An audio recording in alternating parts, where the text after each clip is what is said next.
Cybersecurity looks exciting from the outside tools, headlines, hackers, myths, big salaries. But the inside really is different long learning curves, confusing roadmaps, rejection, and a lot of silent doubt. That's why most of the beginners quit, not because they are not capable, but nobody gave them a course to stay on when motivation fades. Cybersecurity threats are rising. AI is changing the security roles faster, and industry needs more builders, defenders, discipline learners, especially from the real communities, not just certifications. Today, we are joined by Jitu Joseph, recognized cybersecurity voice and an influence leader in Bangalore, to give beginners what they actually need practical path, mental model, and a resilience to stay on course and win. Before we dive into the topic, let's have a small video about Power of Knowing Forum.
Welcome to Power of Knowing Forum.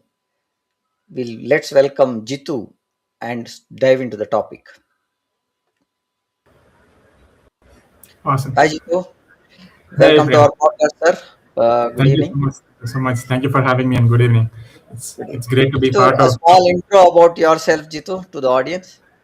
Sure. So, hey everyone, my name is Jitu Joseph. So I'm a senior security architect. Um, I've been working in the industry for almost 4 years now, and I've been lucky enough to be part of a lot of different domains within cybersecurity within these 4 years. So I have my hands on cloud security. You can talk about all the major three major clouds. I have my experience on it. I've worked with compliance teams, application security, network security, you name it. I have been lucky enough to work in all of them. This is from my professional side, but coming to my passionate side, I am also a public speaker. I think this is my 12th or 13th session, public speaking session, and I've been through through various communities. I've got the opportunity to be part of different workshops, being a guest lecturer at different colleges and all that. So happy to be here. Thank you so much. Thank you for that, Jitu. Honor to have you, an influencer on the cybersecurity. The more we need spread the awareness and let people know that cybersecurity is not just protecting, it is much more than protection. It is an enabler for having our digital assets and how we can enable the larger audience to understand why cybersecurity is so important in our careers, in our personal life. With DPDP coming in, I think Oh, yes. everybody owns the digital space, and how to secure that is a big challenge that we are facing. And that awareness is what we want to look at. And this is our 350th episode, and it's great to be here having all the speakers and coming and sharing their knowledge. Just to start with, why do beginners quit in cybersecurity, and what is the real formula to stay until results show up, Jitu? All right. I mean, to be honest, there are a couple of things, right? So one part of it is most beginners, uh, or most people think why beginners quit is because they have a notion that cybersecurity itself is too hard, right? That's not true.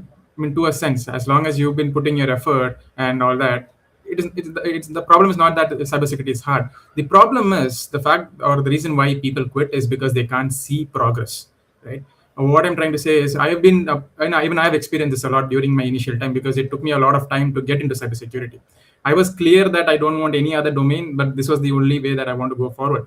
So cybersecurity is that one of those fields where you keep studying for months and you still feel like you know nothing, right? That happened to me as well.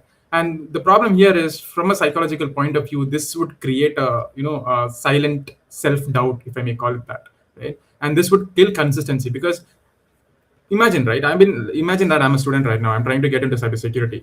I spent 3 to 4 months studying, and I still didn't see any progress. So what happens is that that effort that I put in, I start doubting myself. Was it even worth it?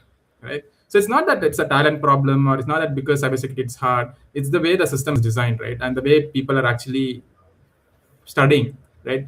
They're not seeing any progress outside. What I'm trying to say is, instead of just studying and you think that or are you just trying to build stuff and show an output? Where is your output? You're only studying, but you're not giving any output, right? So you're not able to see any progress mentally. So that is one main reason, I think.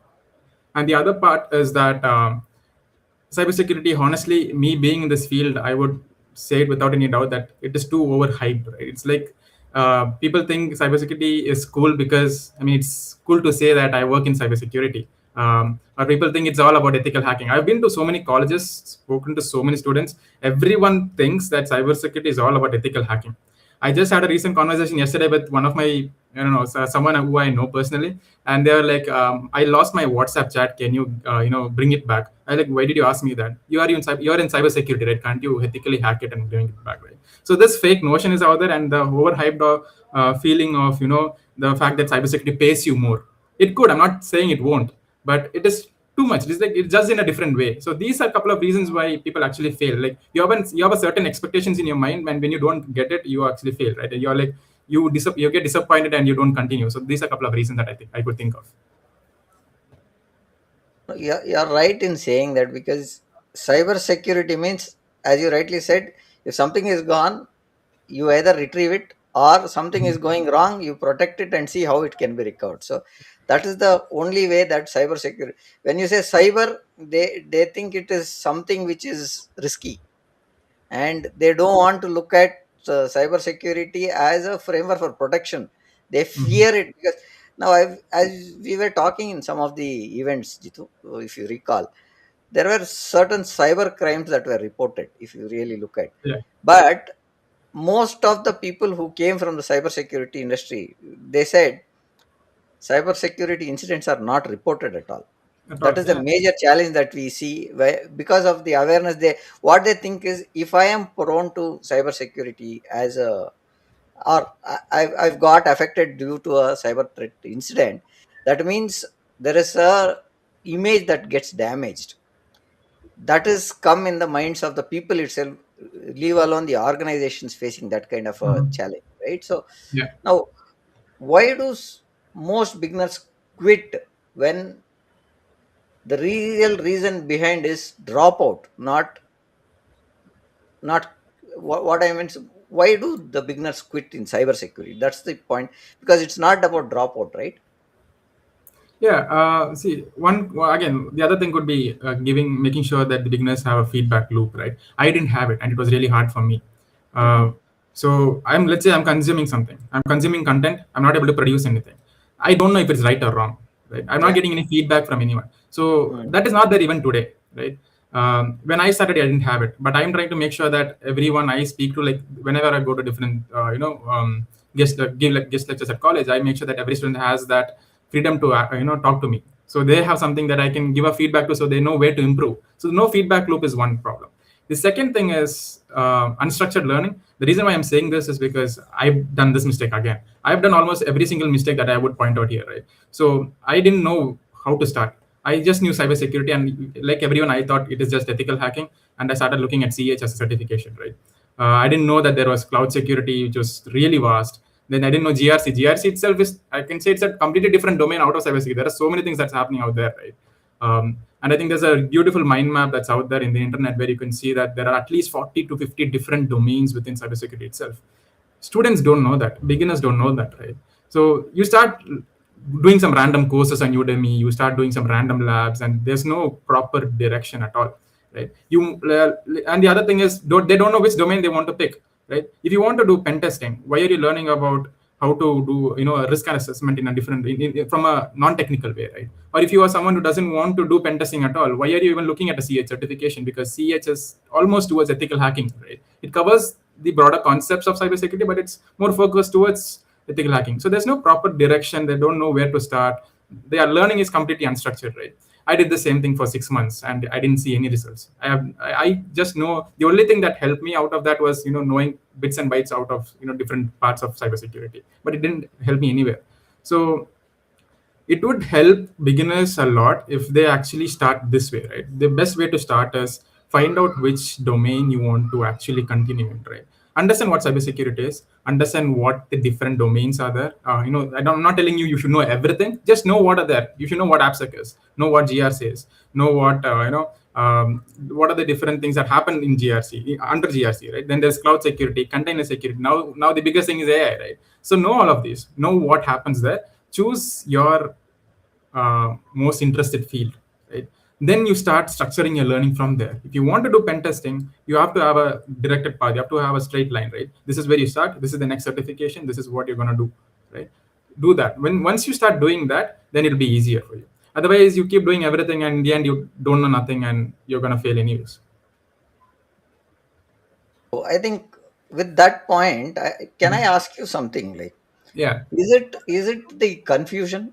Is it the comparison that is there, or lack of mentorship, unrealistic expectations, or lack of proof of progress? Because people look at these pointers, right? Yeah. No, no. These pointers, what do you think are the main reasons for this kind of a dropout or quitting? No, thanks for pointing out the fact that unrealistic expectations, right? That is too much today. Every time you go through a job application on LinkedIn, um, they expect a lot from a beginner as well. Like I actually saw a job application from a well-known company. I'm not naming it out here, but there's not a single person who doesn't know that company. It's one of the biggest companies out there. They were hiring an intern, but they wanted certifications. I mean, the purpose of an intern, the intern is looking to learn, right? They're looking to have experience, and you are expecting the intern to have a certification. That particular certification they were looking for, you might not even find it with professionals, right? And that's not just beginners who are facing the problem. Even if you take the professionals who've been in the industry for so many years, they expect all the major certificates. You have your CISSP, you have CISM, you have your CIRIS. They expect you to have everything, even though your role doesn't even demand it. So the same thing applies even for beginners. The expectations are too much. The next thing is definitely mentorship, or I could maybe put it this way because I already spoke about mentorship. They don't know where to start, right? There's not a single person who's guiding them in a way, or universities or colleges today. They do have cybersecurity as a specialization or a course. I'm not denying that. It's way better now than I started, even though I'm not that old. But what I'm trying to say is still, even though they have all these specializations, they don't know where to start. And why is that? It's because you don't have industry professionals actually coming into your colleges and telling you where to start. You're not spending time at communities, you're not talking to people. The students, I would suggest the students to actually reach out to people, right, who are actually working in the field. Ask them questions. And I know it won't be easy because we might feel like we are not ready, we should know something only then ask, but you don't have to think it that way. So these are all of these play a huge factor in this. Completely agree for what you're saying, because the industry is vast now. Earlier we used to look at compliances, security, and all these things as one of the one umbrella which is coming under the security domain.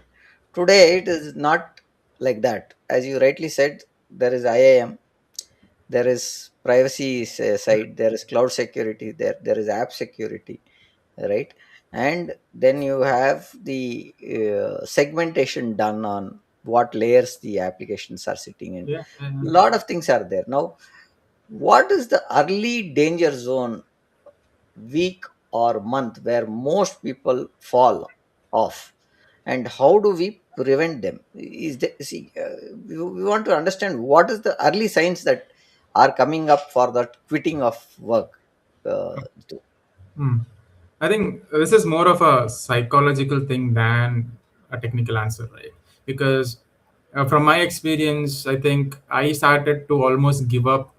I think after 1 month or 1.5 months, let's say around week 6 or week 8 or somewhere there. That's where it was for me. Right? I can't say this is the same for everyone. It could be different.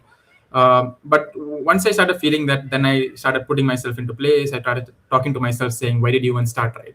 I wanted to do this. I didn't even apply for a single placement from my college because I just wanted to do cybersecurity. So I started reminding myself. Then I stuck onto it. Another 6 months went by. I applied for so many companies. I failed. Almost at the sixth month, I think it was so many weeks. After so many weeks, I almost gave up. I was like, I'm done. I'm going to apply for some, IT, some any job in IT. See, the problem is you have an expectation in the beginning saying that I'm going to do this and I'm going to see this result, right?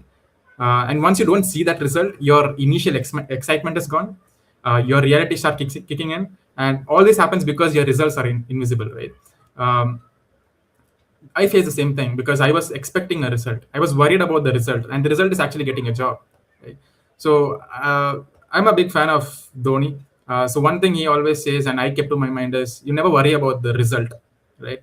You worry about the process, right? You focus on your process, your results will come there, right? And that's something I've actually stuck to it. So then what I did was to prevent this problem of dropping out or giving up, or when you initially, I mean, the excitement is the biggest thing. You think, okay, cybersecurity, it's cool, people are gonna respect me, I'm gonna get paid more, but reality starts kicking in later 2 3 4 weeks down the line, and you lose your excitement, right? So to prevent it, I used to stick. See, I already have a sticker idea, so I used to have these things 4 years back, or stuck into my laptop or the wall, saying this is what you're going to do, right? So you force a weekly system or a structured setup. Right? It's like you learn, you practice, you document, you share, do all of these. The reason why I'm telling you to do this is because I initially spoke for the first question. I think I told about you're not seeing any result or you don't have any output, right? When you start documenting stuff and actually posting it out, so let's say in LinkedIn, when you do that, even a small write up creates a psychological proof in your mind saying that you've done something, right? It's not like you're not seeing any result. You could work for almost 8 months, study for 8 months, learn so much, you could consume so much content, but unless you see some proof, mentally you're not going to accept that you're being successful, right? So start when you learn something, practice it, create an output, create a document, create a small proof of concept, small write up. This would make you feel like, okay, there's something coming out of it, right? And when you see this progress, your brain doesn't think that you're becoming you're going towards failure, and you actually don't stop. So this would be my suggestion.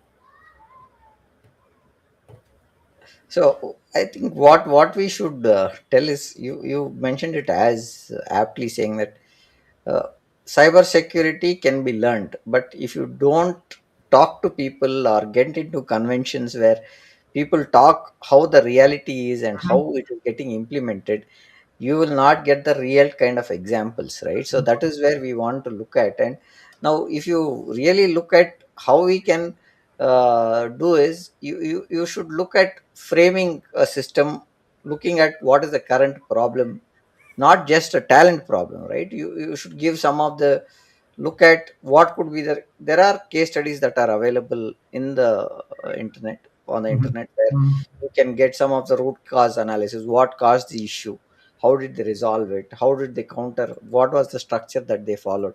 These all will give you some kind of a real time examples to understand how the cybersecurity industry is working, how do they monitor, how do they support, how do they mitigate, how do the risks happen. These are all case studies which are already available on the internet. So you'll have to look at, people don't quit cybersecurity, they quit the uncertainty, is what you're saying, because they are very uncertain, and that's where what we see. What is the biggest myth beginners believe that sets them up to fail? So your take on it, Jitu. Yeah, I mean, there are a lot, but I think one thing we covered so many already. But the other thing that I could talk about is the fact that people think that you need to learn everything before you even start. Right? That is probably the most dangerous myth out there. And the reason why I'm able to say this out confidently is because Jitu Joseph followed that. I followed that. I was like, I need to learn everything before even I apply for a company. Um, and this mindset, I can write it down to the paper, I can write it in stone, and this wouldn't change. This mindset guarantees failure, right? Okay. You don't need to learn everything before you start. Right? Everyone starts without learning everything, right? Because especially in this domain, I'm not talking about other domain, right? Especially in cybersecurity, you cannot learn everything. There are Yeah. people out there with 25 experience in this domain. There are people out there in cybersecurity even way before cybersecurity was a thing, right? And I'm pretty sure I can confidently say that even they don't know everything, because you can't. I mean, it's not realistic, right? There are 40, 50 different domains within it. How would you learn everything in a small time span? So that is the main problem. It's like, stop looking at cybersecurity as a syllabus in your college, right? It's a entirely different ecosystem. So that's a problem.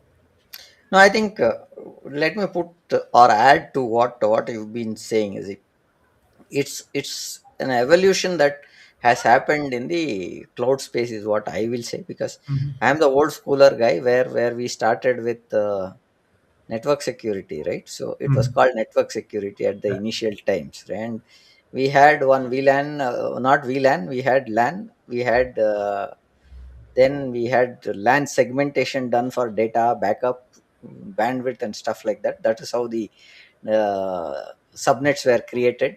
We had separate layers at that time. So that was a different world. Then we called this as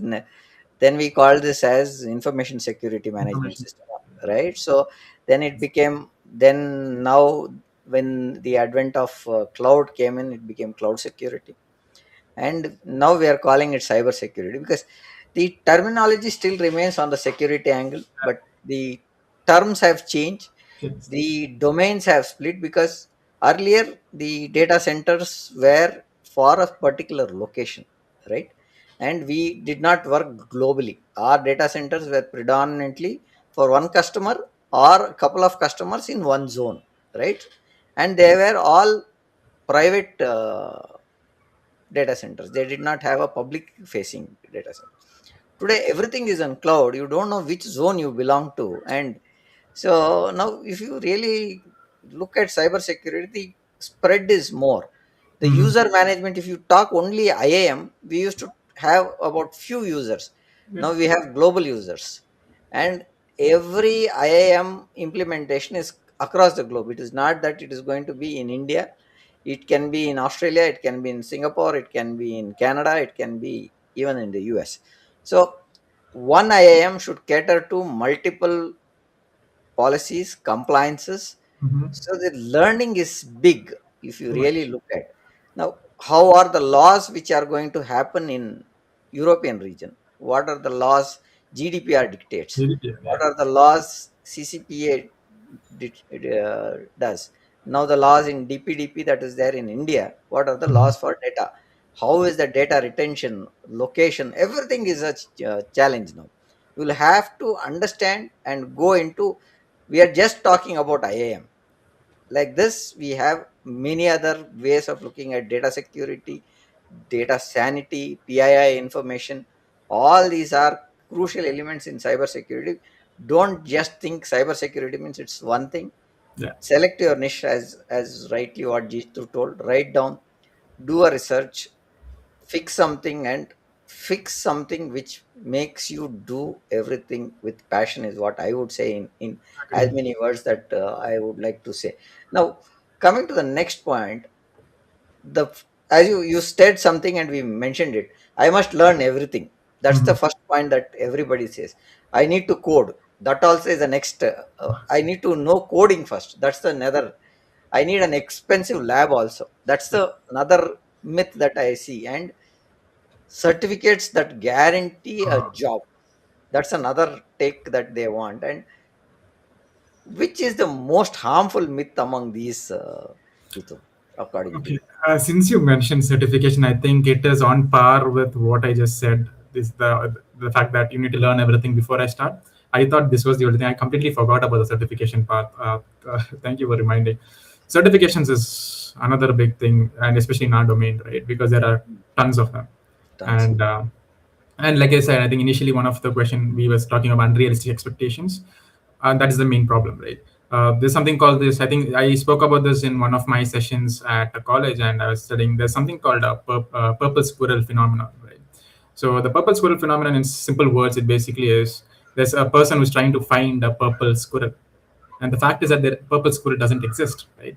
And what it correlates is that when let's say when a recruiter is putting out a JD, right, for a cybersecurity role, they have every single certification that exists on that JD. They're trying Yeah. to find that perfect person, right? And what happens here is, I know it. You don't.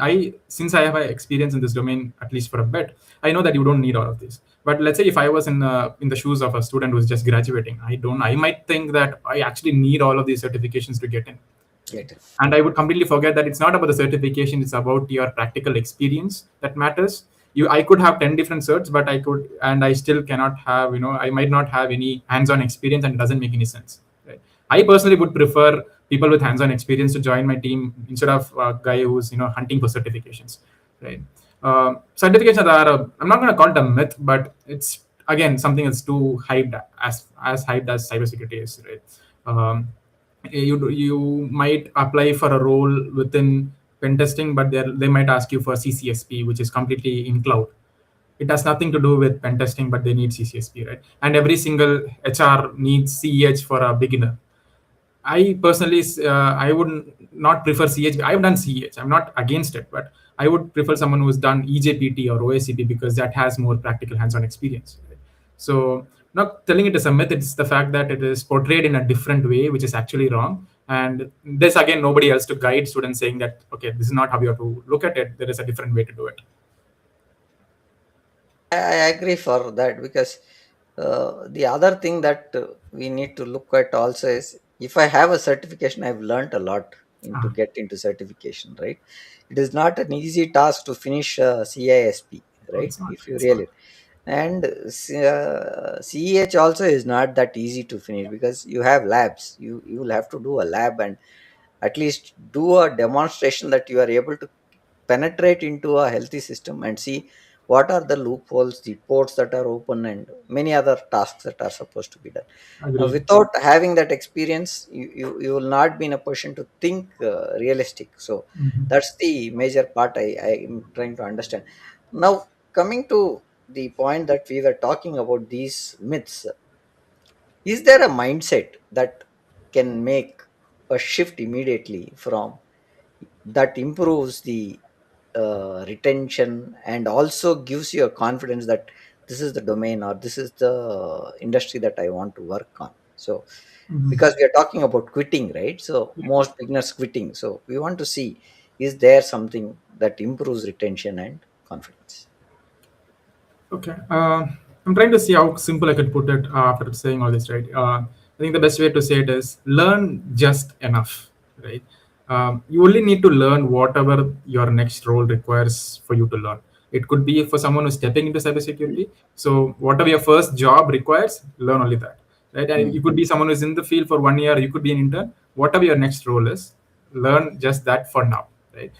I'm not against learning. Always learn whatever is out there. Have that curiosity. Have the thought to break stuff.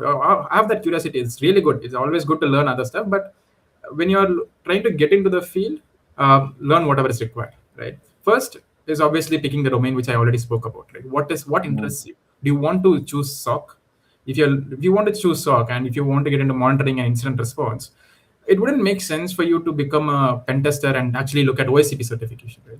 Now, if I want to get into incident response, what help does OSCP give me? It does. I mean, the knowledge always stays. Knowledge always helps. It does not yeah. go anywhere. But it doesn't make sense, right? The amount of time you're spending, you could have actually done it the right way. So instead of learning everything, just learn what your next role requires and prove it, right? When you pick a role for SOC, learn whatever is needed for SOC, learn whatever is needed for incident response and management. The best practical thing out there for SOC, as an example, is building your own home lab, own SOC lab, right? There are so many open source tools like Buzzo, for example, right? You can use your Elk dashboard. You set this all up. You will have a hands-on experience on how things actually happen. On a high level, this is what happens in every organization, right? So start doing stuff like this. If you're trying to get into AppSec, all your labs from your certifications like CEH and all that won't help you in the long run, because they just give you a vulnerable application, intentionally vulnerable application, and you're just penetrating to that to practice. It's not Mm, the way how organizations are built, right? You don't have intentionally vulnerable applications. Not that easy. You might do an nmap scan, you might find a vulnerable port, you might exploit it using something from metasploit. That is not how it will happen in an organization. Everything, all the controls would be in place, and you should actually be really creative when it comes to penetration testing. Right? You should be really curious. So you pick a role, you learn whatever is just enough, you build a proof, and then you iterate the same thing. And this would be the best way how you could stop. If there are students listening to this, this could be the best way where you could stop yourself from burnout. Mental burnout is the biggest thing, not just for students but professionals alike in this domain, especially. You could stop yourself from that and actually, get into that dream role that you like.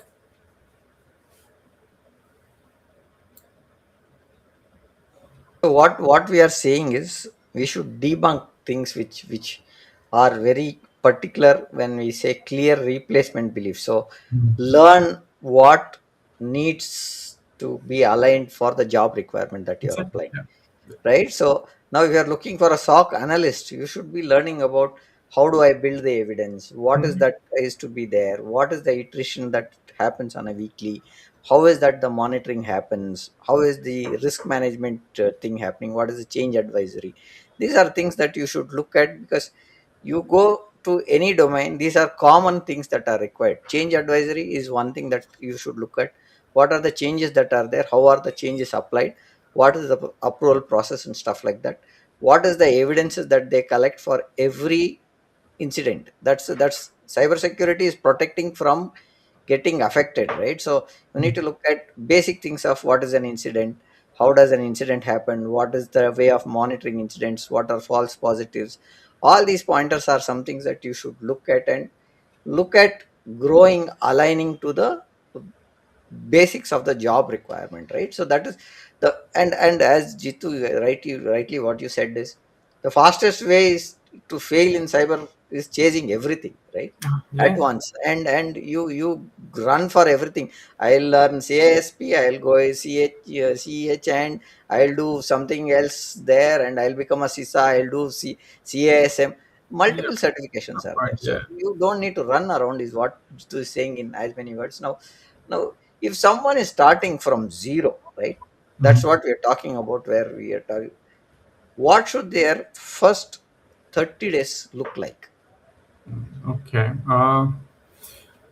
Well, your first 30 days, I'm not saying it's enough. 30 days, I'm not saying 30 days is enough, but still, right, let's say you just have 30 days. Your first 30 days should all be about building your first proof of capability, right? Uh, I need proof. Let's say I'm a recruiter today, right? You might have learned so many things within those 30 days, but unless and until you have proof that you have learned it, unless and until you have proof that you have executed something and you've built something, why would I hire you? Right? I need experience. I know it doesn't make sense for a beginner because beginners are trying to get experience when you join, but you have to admit the fact and the reality is that people expect you to have experience even when you start at the start of your career, right? So your first 30 days should not be about learning cyber. It should be about building your first proof. And when I say building your first proof, obviously that only happens when you learn, right? So as you learn, start building something, right? Start doing something practically. Every single domain has something to do practically, right? Do that. And when I say every single domain, I even mean GRC. So people, since GRC is not that technical of a role, people might think, what can I do practically here? You can build your own risk assessment documents, right? You could do your own risk assessments. Think how what risk quantification is, risk analysis is, risk. So how do you think? Talk here. This is what helps you. Talk to someone who works in GRC. Ask them what happens in an organization, right? And see how you can mimic that in whatever setup that you have at your home. Right? SOC is easy. Build a SOC lab. That's the best way to start. AppSec and pen testing is obviously breaking through stuff. That's the best way you would learn, right? Cloud security, you spin up your own cloud VMs and all that. You will obviously have your free credits from Azure, GCP, all that. Use your student credits. Go through, right? Instead of learning what cloud is initially, I would suggest this: just create an account, open up GCP console, open up the Azure console, play around, see what each different modules are, spin up a VM. Obviously, understand the cost first because VMs cost a lot if you don't forget to turn it off. But spin up a VM, see how can you connect that to a storage account. Do this practically, and this would help you more than just going through white paper or reading through what cloud is, what that is. Obviously, you need to understand the concept. But the concept only, you don't need to buy heart it. Just understand what cloud is, why you need cloud, and why everyone is moving towards cloud. Then do start doing things practically. This would help you. Then once you intentionally build your cloud infra, that would be vulnerable for sure because you have no idea how to make it secure. Then learn what cloud security is, right? and then you start auditing your own cloud infra, then see how you can bring in security in that place, right? That's how you start, and this would be the best way to, this is the best way to make sure uh, your entire 30 days is actually fruitful instead of just learning stuff, doing all the certification, all the Udemy courses, right? This is the best way to do it.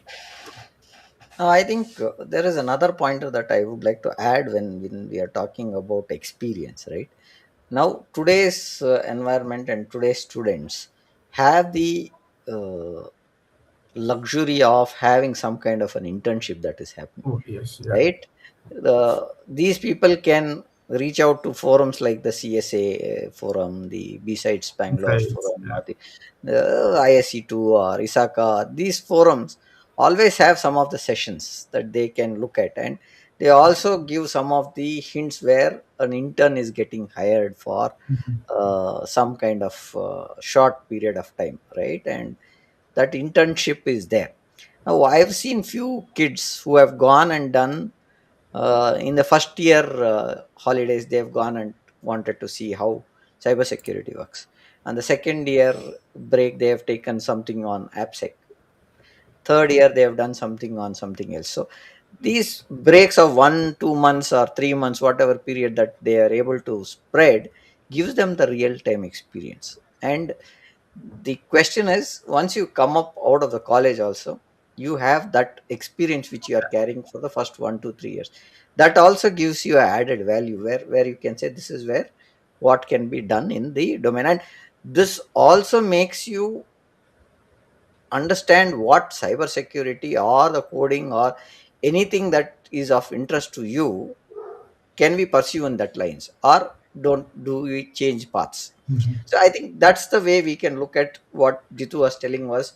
We I added to those pointers. Now, Jitu, what are the top five fundamentals you would force every beginner to master first? No distractions, if you Yeah. have to see. It's obviously networking basics for sure, right? Start with networking basics because everything is about network. I mean, the reason why you even have security in the first place is because your traffic is flowing from somewhere to some other place, right? So understand networking basics. Uh, I'm not telling you to sit down and by heart the OSI layers. What is the first layer? Nothing. That is a concept. You just need to know what that is, but understand how traffic actually flows. Right? The best way is install Wireshark in your laptop. um, set it up in a way that you get your own home Wi-Fi logs, right? See what is happening, what people are, what each packet means, what are the different parameters in each of those packets. See what if you try to see if you can do something which is an anomaly. Can you detect it? All of these stuff. Right? Do it practically. Never go networking, especially never go theoretically. Like you wouldn't understand anything. Understand only the concepts and then start doing your practical stuff. So networking basics number one. Understand how traffic flows. Next is Linux. The reason why I say Linux is now in a company or in an organization, when you go, you're trying to secure your applications, your servers, and all of that. These applications might be hosted on a server, and most of the time, these servers are a Linux server, right? 95% of these servers in the world are Linux. Right? And if you're someone who's into pen testing, Linux is your Yeah. Linux is your main thing, right? So understand Linux fundamentals. I'm not telling you not to learn Windows. I think, to be honest, Windows there is so much to learn than Linux because we the only thing we know to is move around and navigate because we have a GUI version, right? There are so many things to learn within Windows as well, but I'll get to it. But the first thing is learn Linux. Be comfortable with Linux as comfortable as you are with Windows. Then you understand how systems work in general. Right? Understand what processes are, what different important processes of a system are, what are the different type of logs. Understand your authentication, your authorization part. When I say authentication, authorization, again, I'm being quite repetitive. It's not the theoretical part. It's not that authentication means who you are, authorization means what can you do. It's not that. Understand what is happening in the backend technically, right? Try to understand all of this. What are your system processes? Understand that. And I think the next one would be your basic threat concepts, right? What is an attack in reality, not what you learned from your courses. What is an attack in reality, right?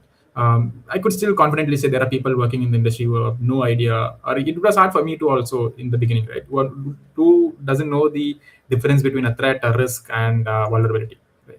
These are sometimes used interchangeably. So understand all your threat concepts, your basic threat concepts, then your logging and visibility. Because for us, I think one thing that we talk about a lot, your security equals your visibility. right? As if you do not have any visibility, your security is failing, right? So understand all of these core concepts, and then you're good to go. So the other pointer that I want to say is, as you rightly said, you today the environment is in such a way that everybody has a Wi-Fi at home for sure, right? And you made a very important point. You don't need a lab at all to understand the networking basics. You have your Wi-Fi router, set your Wi-Fi router in such a way that you have a VPN setup, you have a firewall which can be set up. You can also segment private and public facing and the guest Yes. authentications done. So if you really want to understand and start cybersecurity learning, I think home is the best space to start with, where Ye- you have you leverage with the bare minimum router that the ISP gives, whether it is Act, Airtel, or Jio, or anybody, right? So they give you a router, which in turn is a device that it is live, and it can be reset, and there is no harm in resetting also Mhm. here, Yeah. because it's only the internet. To understand the basics, I think that's the great thing that I think we should be having, right? So that is the pointer. Now coming to the next point. Okay. Now,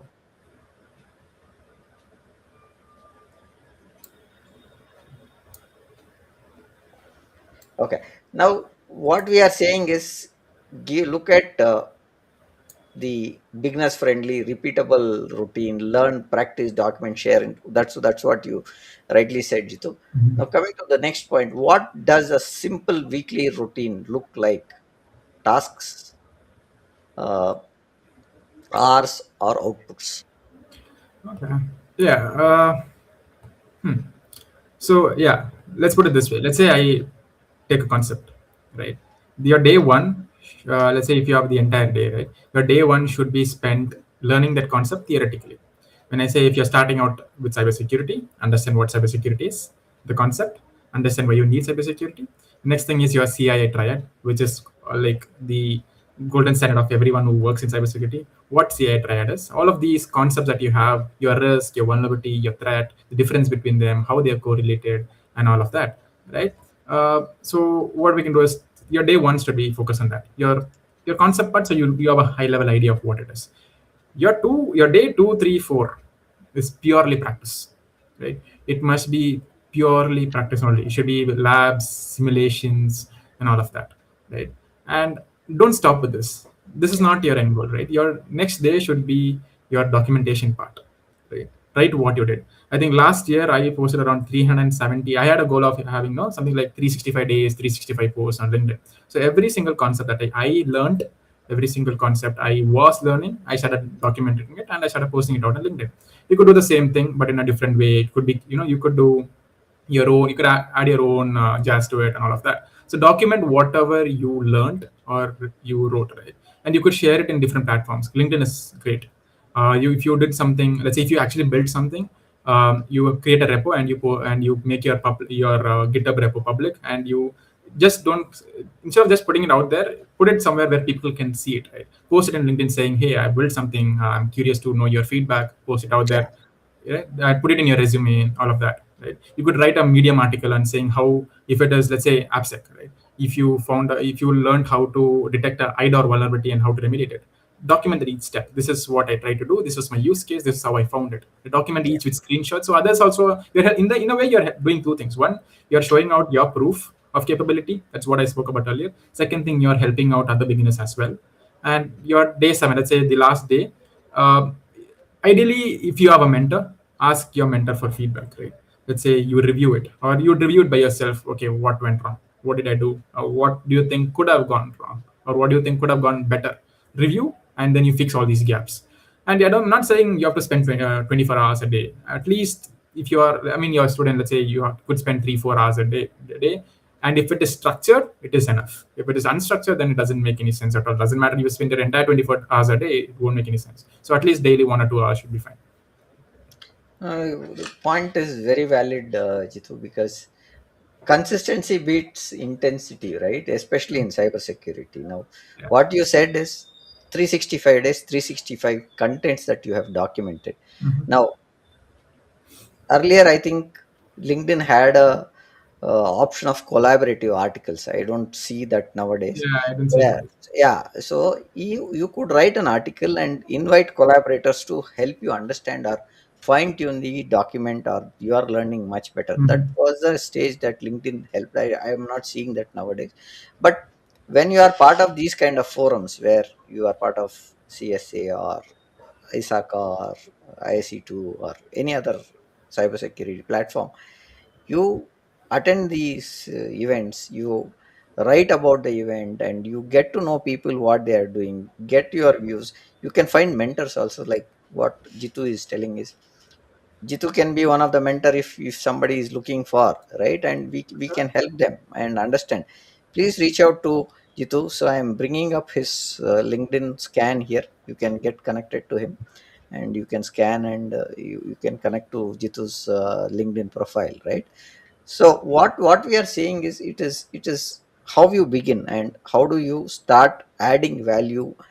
1% a day increase also is 365% in a year. So that's a huge number of growth learning that you can do. Yeah, you'll stumble at times, yes, agreed, but you can get more where people are able to, like in LinkedIn, you can bring most of the data out for you.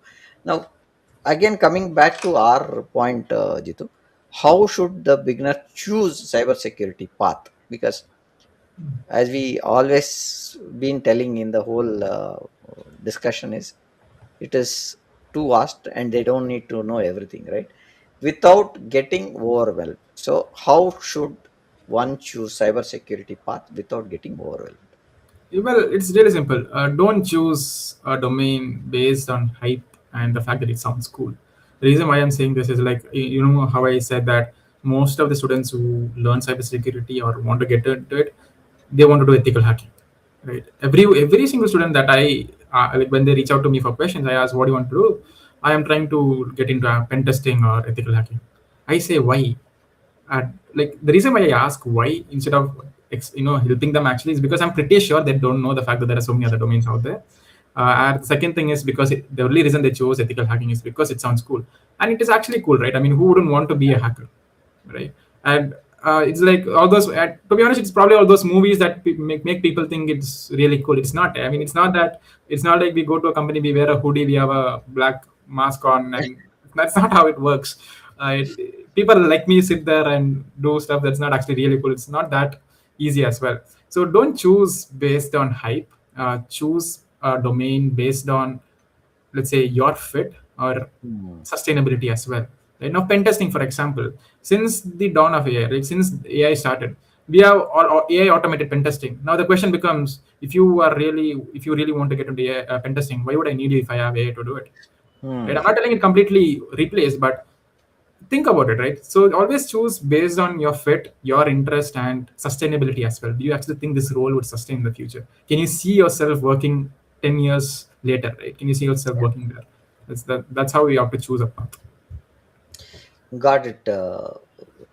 How should you decide between the roles that we are talking about so far, right? Like SOC, Yeah. DIFR, GRC, cloud security, AppSec, pen test. Which are the decision filters? How do we filter out when we start? Yeah, easy. It starts with asking questions to yourself, right? The first question, let's say if I were if I begin in a beginner's shoe, I would ask myself, okay, fine, Jito, do you want to be a really technical person, or you want to be a techie, or you want to be someone who is non-technical, right? When I say non-technical, you have some caveats there, right? You ask yourself that, are you really good with communication? So do you want to leverage that? Think about your skills, right? What you are good at. Are you really good at? Some people are really good with this technical stuff, right? They know to open up a phone, tell what are different components, all of that. So do you want to go into that domain, right? The reason why I say open up a phone or hardware security is because OT security, right? That's something that comes up, right? Are you someone who's really good with communication and you're not interested in technical stuff? Yeah, you're better. It would be better for you to choose, let's say, GRC side of a kind of a domain, right? So first thing is ask a question, what do you want to do, right? Second thing, understand what you're capable of doing and understand all of that. Then you start asking questions like, are you interested? Right? The interest is that big thing. Are you doing this because of hype? Are you doing this because it pays well, or what is it, right? Or are you actually doing it because you're passionate about it? Because the reason why passion is important is because you wouldn't stop learning in cybersecurity. I mean, it's the same thing in every different domain, but it's way different when it comes to cybersecurity, because you can't secure something you don't know, right? Unless you know the number of windows and doors in your home, how would you close all of them, right? So if you want to secure a software, you not need to know how a software works. You might not need to know the entire coding, but you have to at least understand how different functions are working and all of that. So you need to learn every single domain out there. So that's why passion is important, right? So you ask your question like, do you actually enjoy this work? Then obviously the uncertainty part, like, can you handle this uncertainty, right? The ambiguity part of it, because things keep changing. You could have learned a technology today, and tomorrow that technology would be redundant in cybersecurity, or tomorrow there might be 10 other stuff that's way more critical than this one, right? So can you handle this uncertainty, right? Then your technical depth that I initially talking about, right? Do you enjoy going deep, right? Or are you someone who is really good at writing and talking instead of tools? So do you prefer writing versus talking, or versus tools, right? So if you are really good with communication, because communication is really key in cybersecurity, because when you reach to a point in your career where you are talking to your leadership, your technical details don't matter at all. As long as you can't convert your technical risk into a business factor or a business risk, your experience doesn't matter there, right? That's the problem. So communication is really key when it comes to your when you go up the ladder later in your career. And the next thing is your market demand, right? So obviously, I mean, there's always they always say that cybersecurity seats are unfilled today. Yeah. So it's the same question. So are jobs available? But this jobs available question is related to the one that I was talking about earlier, right? Do you see yourself working there later? Is it sustainable as well, right? So these questions should be asked. For example, if you're SOC, think about all. Do you think SOC would be there? SOC will definitely be there. Maybe the L1s might easily. I mean, they already started it because of AI. The L1 part of it is going Yeah. away because of AI. So maybe let's say later in the future, AI is the L1 might not at all be there. But you have to think it in a way that do you have the ability to use AI to make sure that you become a core part of a team, right? So things like that. So all of these. So these questions should help you out. Jito, with this, I think I have one last question that we need to look at. Uh-huh. And that question is, what signal indicates good fit path for someone's personality and strengths? Okay. Hmm. What indicates that if this is a good fit for you? Yeah. Uh, let's say you pick a domain and you start learning it for a week. After 1 week, if you're not stressed, if you're not worried, and if you see yourself smiling, it's a good fit for you. If it's a domain that is where you're putting yourself in a lot of pressure, you're not seeing any output and all of that, even after so much effort, then it's not for you, right? You're on the right path if you always lose track of time while learning. Reason why I'm saying is, learning is one thing or studying is one thing. When as a student, whenever you start studying, you look at the time, right? You want to finish Hmm? soon. You don't want to learn. Nobody wants to learn, right? But if you're playing a game, you don't look at time. Why? Because you Yeah. love it, right? You are interested. So I would say you are on the right path if you lose track of time while you're learning. And instead of problems feeling frustrating, they actually feel interesting. They're like, okay, I found a problem. Instead of feeling okay, instead of you're having your expression, instead of it being there's another problem, you should be like, okay, wait, there's another problem, that's interesting. If this is another thing, this means that it's a good fit for you. And you voluntarily actually go deep, instead of someone else telling you, I want you to do this, go deeper, learn more. Or instead of you having a thought like, okay, I need to get a job, so that's why I'm doing it. Instead of these thoughts, if you voluntarily go deeper into that domain, it's a big sign that you actually love this domain, or this is what you want to do, right? And but instead of this, if everything feels forced, then this is the wrong path, right? Instead of it feeling forced, you should do it everything voluntarily, and you should, and in the end of the day, you should be smiling. Instead of when you go to sleep, you shouldn't be frustrated, you should be smiling, thinking that, okay, tomorrow I can do that, I can do the next thing, I can break the next one, right? If you can do this, then this is the best signals that you can get. Jito, you nailed it actually to say that, because if you don't have a passion to do anything, you will never enjoy it. So Yeah. that's the point that I also would like to say. And what we are saying is, use simple decisions, right? Metrics, interest, Mhm. tolerance, Yeah. for ambiguity, communication strengths, technical depth, and what is the job availability in the market also. So we should look at those pointers, and when you start, your path should be matching your strengths, not your Instagram feed. So Yeah, actually, not yeah.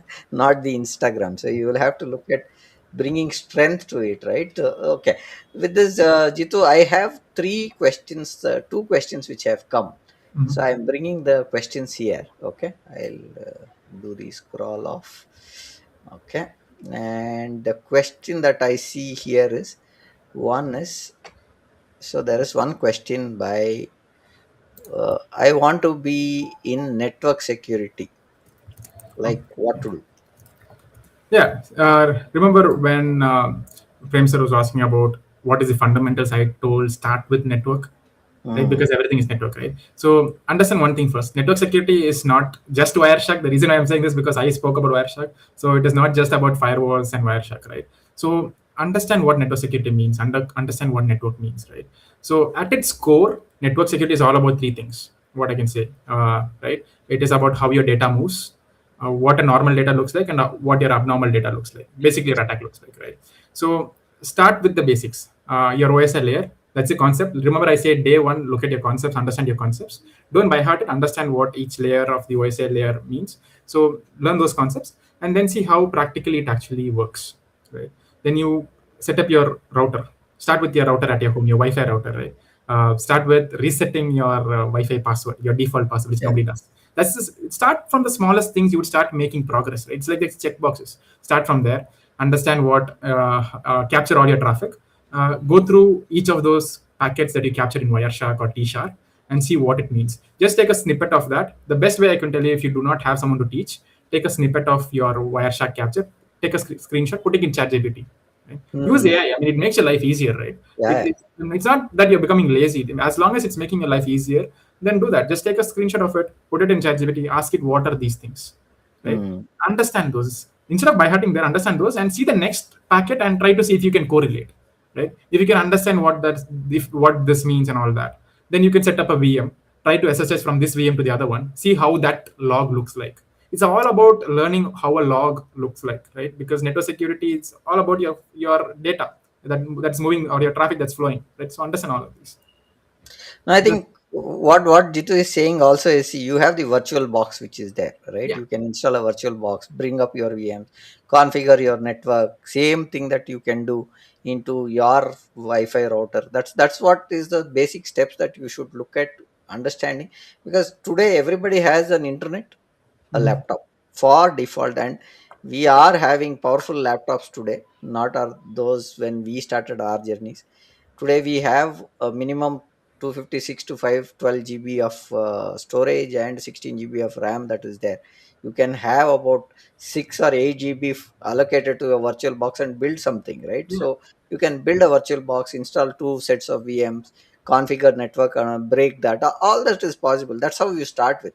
The second point that I have as a question is, this is a big question that is coming. Overwhelming is very common in cybersecurity, especially pen testing and ethical hacking. What are your views of AI? Do you think compliance roles can be replaced? Also, what do you think about vibe and code causing? Because this is a big question I'm removing after reading it, Okay. Jitu. Yeah, sure, sure. Yeah. Uh, yeah, I mean, it's not just ethical hacking or pen testing where you feel it is overwhelming, right? It's every Mm, single domain in cybersecurity because it's too much. And the reason yeah. why I say it's too much is now, let's say if I want to get into securing the application side, basically your software and your application, I must know how a code works, right? Even if I don't know how to code, I must understand what this function is calling, right? So you kind of have to know software engineering from a point or from a different way, right? So you have to learn that. If you want to do cloud security, you should know what cloud is. You should learn that. You should get technical with cloud, and only then you can learn cloud security, and only then you can implement. It's this path, right? It's this thing. Yeah, like I said, for network, I think when somebody asks for network security, you should know what a network is. You have to learn network. You should know to configure a VLAN or all of that. The reason why I say you need to configure, I'm not telling you need to. It's better if you can, right? It helps you a lot. So when you do this, you end up overwhelming yourself. That's the problem. It's not just within ethical hacking or pen testing. And the only thing that would help is the fact that you stick to your goal. Right? Like I remember when I said at the start of the session where I was mentally burned out. I think let's say 1 month or 2 months later. Then I spoke to myself. I told there's a reason why you started this. Right? It's all psychology. Like you talk to yourself, say that there's a reason why you started. Don't stop it right now. And the next thing is next question was I think if I'm not wrong if AI would replace compliance roles. Uh, Here's the thing that I would say AI is not going to replace any roles. It would just replace people who are not accepting the fact that they need to learn and implement AI in whatever they work, right? You need people. AI is not going to make any decisions for you, at least for now. Maybe super AI, not the general intelligence, maybe ASI, super intelligence, maybe that can replace humans. We don't know, but it is we have time for that, right? But no, I don't think it's going to replace any role, especially in compliance, because compliance is all about communication. It's all about how you can convert your technical risk into your business risk. It's all about how you can, get your compliance standards, like your certifications, your ISO certifications. I don't see an AI chatbot talking to my auditors and convincing them to give me my certification and all that, right? So you still need people there. What else was the question? I think there was one more part to it. AI replacing. Also, what do you think about the vibe coding Ah, cause clause for AI? Vibe coding was a boon for us, honestly. The reason why I say that is because everyone vibe codes, they have no idea what they're building, and it all comes with security flaws. Right. That My job is secure. Honestly, when I'm working in AppSec, my job is secure because everyone's vibe coding, right? Initially, whenever people used to write code, and if I had a question, I would ask them, okay, what does this particular part of your code does? They had an answer for it. Today, they probably might not because they didn't write the code themselves, right? true. And the problem with vibe coding is your dependencies and your packages.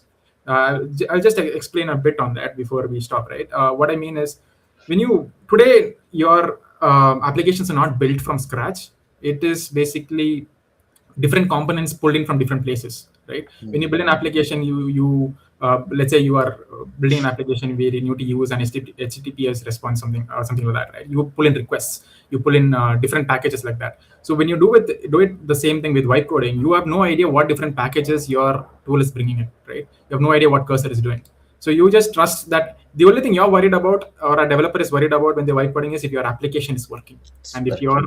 your whatever your use cases are, if that's working. Your security, you're not worrying about it at all, right? So when I'm 1,000% sure every single white coded application would have at least multiple vulnerabilities out there. Then all the recent news out there is all about Claude, right?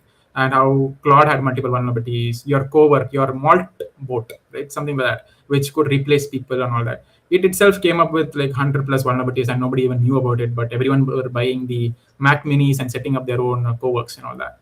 So AI vibe coding kind of helped the developers. It made their life easier, but it also made their jobs harder as well, because everyone is replacing people with if one guy can build an application, why would need 10 people, right? So it was a problem for them. But I think for me, I'm not worried at all, because it made my life easier. I'm just secure about my job because I know there are going to be vulnerabilities in every application that is built now. Very aptly put on to that point, Jitu, because AI is not going to replace. Let's take that as a strong statement across the industry, because AI can bring things faster to be done. Makes Beyond it. that, AI, it makes you make simple. Imagine having a dialed phone and a smartphone. Yeah, a smartphone made life easy. Dialed phone only made you make calls. So that is the difference. Now, phone did not replace anything. Phone made it accessible. Today people don't carry wallets, they carry their phone to pay money also. So that's the stage that we are in today. So it's an enablement. So don't look at AI as a threat. So that's what we say. I would like to give some of the takeaways that we have taken from this session, right? So beginners quit because they lack structure and proof of progress. That is the first point Jitu started with. Build a weekly routine that produces a visible output, like documentation. He gave us some pointers where he's posted about 365 articles on what he learned. So that is one way of looking at asking for feedback, getting things. Choose a path you fit, right? And using a fit job signals, no, not hype. Depth beats scattered learning. So you will have to go into one path, build that depth, and so that you can get into certifications. Helps only when paired with projects and documentation. Proof creates credibility. That's what we want to say. Community and mentorship reduces dropouts, because people can help you. What are the real time incidents, where do you stand? These communities, these conferences are very strong enablers for you to understand it much faster, because the leaders speak what is the current challenge the industry is going through, what are the pain points, what is the trending topics, what is that we can look at it. So one strong learning circle can change everything. So if you bring one circle, you can brainstorm. You can have lot of pointers there. A winning emotion is earned confidence, small daily wins, weekly review, consistent momentum is what we should be taking care, is what I think. That's the statement that we would like to. Jitu, thank you for saying the beginners need to hear. Cybersecurity is not a sprint, it's a discipline for transformation. That's what we say. If you are a beginner watching this, don't chase everything, choose one path, build proof weekly, stay long enough for your competence to become undeniable. So that's what we want to say as we conclude this session. Any pointer you want to add, Jitu, before we conclude? Yes, one last thing. If there are students actually listening to this, right, reach out to people.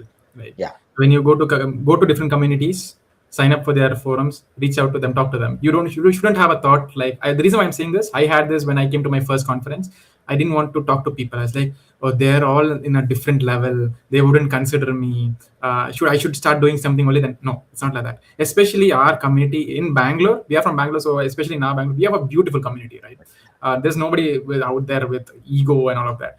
Come to communities, you see someone, talk to them. That's the best way to start. LinkedIn, reach out to people and find a mentor. yeah. You shouldn't have a thought like I should do everything by myself. In the end, I want to say I did everything by myself without anyone help. That's good, but that's not how you should be, right? Always find a mentor, and the best way to find a mentor is reach out to them and wait for a response. I mean, they would be busy. If you don't get a response, doesn't mean you just think about it in this way. Don't be disheartened. Think that they might not be the right mentor for you. Keep finding a good mentor until you find one, and then that's the best way to start. Reach out to people. It would make your life really easy, because whatever we learn from college is not what we do it in the industry, right? So talk to people in the industry. It would make your life easy. So with that, do follow us on LinkedIn, YouTube. You can follow us because we are running a lot of sessions like this. And Jitu has been one of our member who is part of lot of communities that we are part together, and we are part of many communities where we talk about these pointers.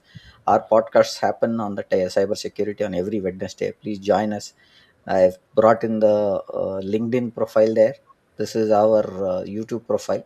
You can join us, subscribe, and these podcasts, now we are uh, completing 350 episodes of technology, cyberspace, growth, and strategy. Look at our episodes and let us know if you want to have some topic that interests you and makes your learning more enhanced. So that with that, I would like to conclude our session for today. And thank you for joining us, Jitu. Thank you, audience, for joining us today.